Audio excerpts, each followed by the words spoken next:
तो चलिए दोस्तों, इसके पिछले वाले वीडियो में हम लोग कंप्लीट किए थे 15 तक के प्रश्नों का सलूशन, जो कि ऑप्शनल है। तो ऑप्शनल से जो है सिर्फ आपको याद रखना है। इसमें भी मैं 15 क्वेश्चनों का लूँगा, जो कि 16 से जो है 30 तक के आपके होंगे। ठीक है, पहला जो है आपका दिया हुआ है, तत्वों का आवर्ती वर्गीकरण किसने किया था। तत्वों का जो आवर्ती वर्गीकरण है किसने किया था। 4 ऑप्शन दिए गए हैं, वायल ने और मोजले ने, चार्ल्स ने, और जो है डी ऑप्शन दिया गया है मेंडलीफ ने। आपको पता ही होगा कि तत्वों का जो वर्गीकरण है उसके जो है उसको किसने किया था। आपका ऑप्शन नंबर डी करेक्ट होगा, मेंडलीफ ने। आपको तो ये सब पता होगा क्योंकि आप लोग पढ़ चुके हैं। मेंडलीफ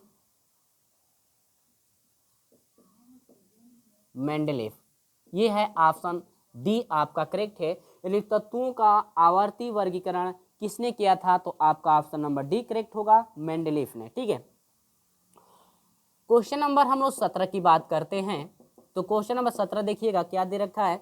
सबसे भारी धातु है। सबसे भारी धातु का मतलब यह हुआ, ऐसे में आप लोग ट्रिक द्वारा समझ लीजिए कि जिसका क्रमांक जो है 4 ऑप्शन दिए गए हैं, मैग्नीशियम, निकिल, जो है कार्बन और सोडियम। इसमें सबसे ज्यादा जो है क्रमांक अधिक किसका होता है, चारों में से सबसे ज्यादा क्रमांक किसका होता है अधिक, आपका निकिल का यानी कि Ni का होता है आपका, जो कि आपका ऑप्शन नंबर बी करेक्ट है। तो आप लोग ऐसे शॉर्टकट में आप समझ सकते हैं कि जिसका सबसे ज्यादा जो है क्रमांक होगा वही जो है सबसे भारी जो है कि धातु होगी।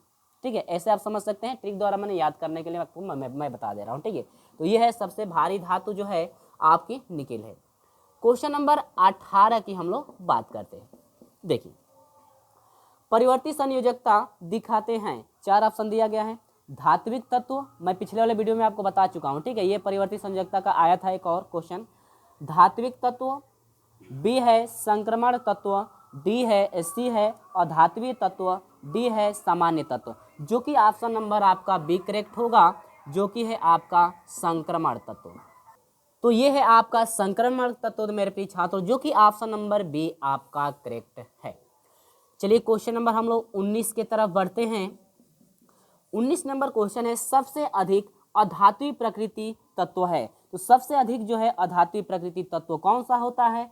4 ऑप्शन आपका दिया गया है, जो कि है ए दिया हुआ है Si, बी दिया हुआ है S, सी दिया हुआ है P, डी दिया हुआ है आपका Cl यानी कि क्लोरीन। तो ऑप्शन नंबर आपका डी करेक्ट होगा, यानी कि सबसे अधिक अधात्वीय प्रकृति तत्व जो होता है आपका क्लोरीन होता है। चलिए आगे बढ़ते हैं। 20 नंबर जो क्वेश्चन है आपका किस टाइप का है, ध्यान दीजिएगा। सबसे हल्की धातु, 20 नंबर है, निम्न में से सर्वाधिक विद्युत धनी तत्व आपके कौन से हैं। आपका दिया हुआ है Na, इसके बाद K दिया हुआ है, Mg दिया हुआ है, इसके बाद F दिया हुआ है। तो आपका 20 नंबर का ऑप्शन नंबर बी करेक्ट होगा। आपका क्या है, K आपका करेक्ट होगा। ठीक है, यहाँ पर ऑप्शन नंबर बी करेक्ट है, K। इसके बाद आप बढ़ते हैं हम लोग 21 नंबर के क्वेश्चन की तरफ। तो 21 नंबर क्वेश्चन क्या है, सबसे हल्की धातु कौन सी है, यानी किस धातु का क्रमांक सबसे कम होता है। वही चारों में से आपका ऑप्शन करेक्ट होगा।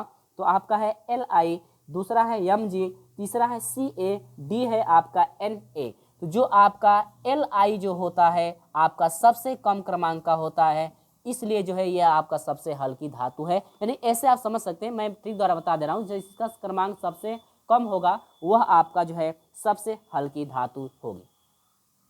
आगे बढ़ते हैं। ऑप्शन नंबर जो है क्वेश्चन नंबर 22 की हम लोग बात करते हैं। देखिए क्वेश्चन नंबर 22 दिया हुआ है, निम्न में से कौन सा सबसे कम क्षारीय है। 4 ऑप्शन आपको दिए गए हैं, पोटेशियम, बी ऑप्शन दिया हुआ है कैल्शियम है, सी ऑप्शन दिया हुआ है बेरिलियम है, डी ऑप्शन दिया हुआ है मैग्नीशियम। तो यहाँ पर हम लोग ऑप्शन जो करेक्ट है हम लोग का यह है बेरिलियम। क्या है, बेरिलियम जो है आपका सबसे जो है कम क्षारीय होता है, आपका क्या, बेरिलियम। चलिए यहाँ पर 22 तक कंप्लीट हुआ हम लोग का। क्वेश्चन नंबर हम लोग बढ़ते हैं 23 की तरफ। चलिए क्वेश्चन नंबर 23 है आपका, निम्न में से सर्वाधिक अम्लीय यौगिक हैं। आपका दिया हुआ है 4 ऑप्शन आपको दिख रहा होगा स्क्रीन पे। P2 है, P2O3 है, इसके बाद B है AS2O3, इसके बाद दिया हुआ है C जो है SB2O3 है, इसके बाद D है BI2O3। जो कि ऑप्शन नंबर आपका ए करेक्ट होगा, यानी कि P2O3। ठीक है, ये यानी कि सबसे सर्वाधिक अम्लीय जो यौगिक है P2O3 आपका होता है। 24 नंबर आते हैं क्वेश्चन पे।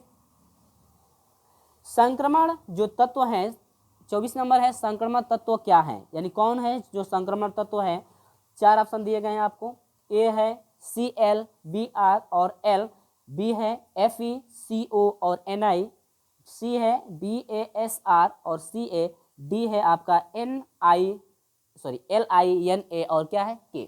तो इसमें से 24 नंबर का जो है ऑप्शन नंबर आपका बी करेक्ट होगा, यानी कि FeCO, इसके बाद क्या है Ni। ये जो है आपके संक्रमण क्या है, तत्व हैं। अगला क्वेश्चन की बात करते हैं हम लोग। Question number 25। क्वेश्चन नंबर 25 जो है आपका दिया हुआ है, सबसे कम विद्युत जो है सबसे कम विद्युत ऋणी तत्व आपका कौन सा है। तो सबसे क्रमांक आप मिला सकते हैं, क्रमांक सही ले सकते हैं।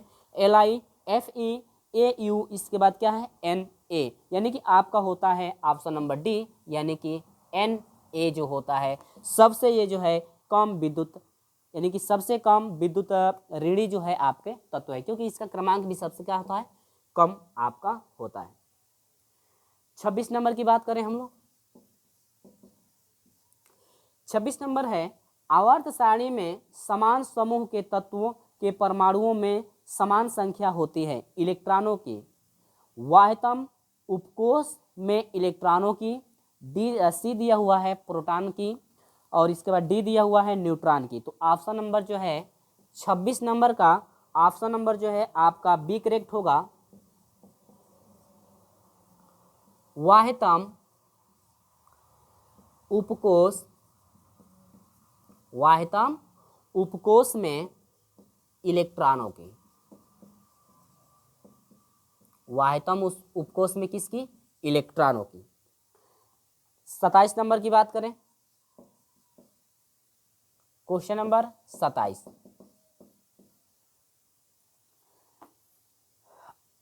27 नंबर है, आवर्त वर्गीकरण में तत्वों को व्यवस्थित किया गया है। ए, उनके परमाणु क्रमांक के अनुसार।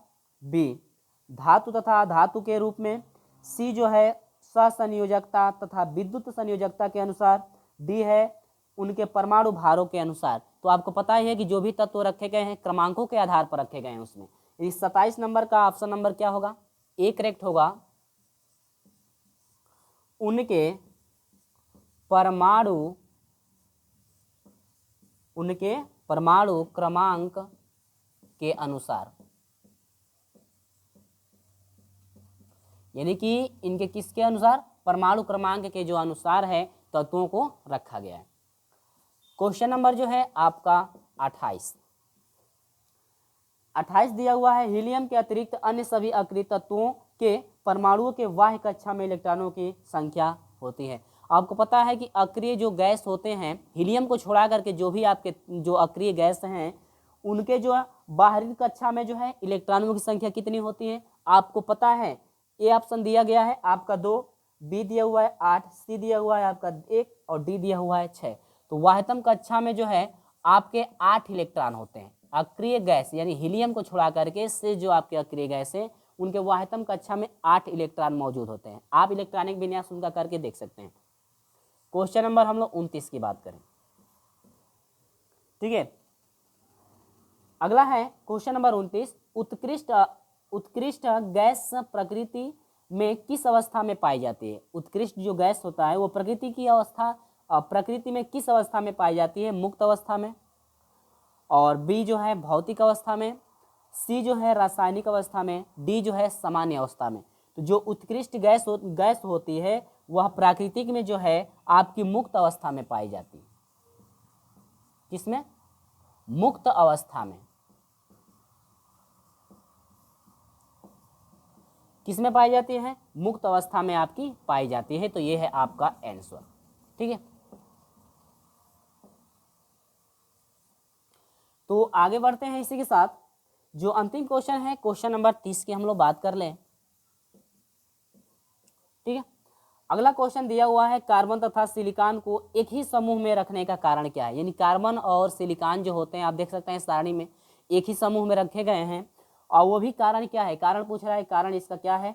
ए दिया हुआ है दोनों तत्वों के परमाणुओं के वाह्यतम कोष में इलेक्ट्रॉनों की संख्या समान होती है। तो इसका जो है बी दिया हुआ है दोनों तत्व H2 के साथ क्रिया करते हैं। सी दिया हुआ है दोनों तत्व ऑक्सीजन से क्रिया करके ऑक्साइड बनाते हैं। डी दिया हुआ है दोनों तत्व क्लोरीन से क्रिया करके क्लोराइड बनाते हैं। तो ऑप्शन नंबर इसका जो है तीसरे का ऑप्शन नंबर आपका ए करेक्ट होगा। दोनों तत्वों के परमाणुओं के बाह्य कोष में इलेक्ट्रॉनों की संख्या क्या होती है, समान होती है। तो ये जो है आपका ऑप्शन नंबर जो है ए आपका करेक्ट है। यानी कार्बन तथा सिलिकॉन के एक ही समूह में रखने का कारण ये है कि उनके वाह्यतम कक्ष में यानी कि वाह्यतम कोष में जो इलेक्ट्रॉनों की संख्या होती है क्या होती है, समान होते हैं। इसी का कारण है कि इनको एक ही समूह में क्या किया गया है, रखा गया है कार्बन और सिलिकॉन को। तो ये रहा मेरे प्रिय छात्रों जो है कि 30 तक के प्रश्नों का सॉल्यूशन, जो कि आपके ऑप्शनल थे। तो ऑप्शनल में आपको ज़्यादा नहीं समय लगा क्योंकि आपको सिर्फ ट्रिक करवाना था कि क्या क्या आपका ऑप्शन करेक्ट है। तो ये आपको वीडियो ज़्यादा पसंद आती है तो इस वीडियो को लाइक शेयर कीजिएगा, और हमारे साथ नहीं जुड़े हैं तो चैनल को सब्सक्राइब करके हमारे साथ जुड़ जाइएगा। तो चलिए दोस्तों मिलते हैं आपसे अगले वीडियो में, तब तक के लिए बाय बाय।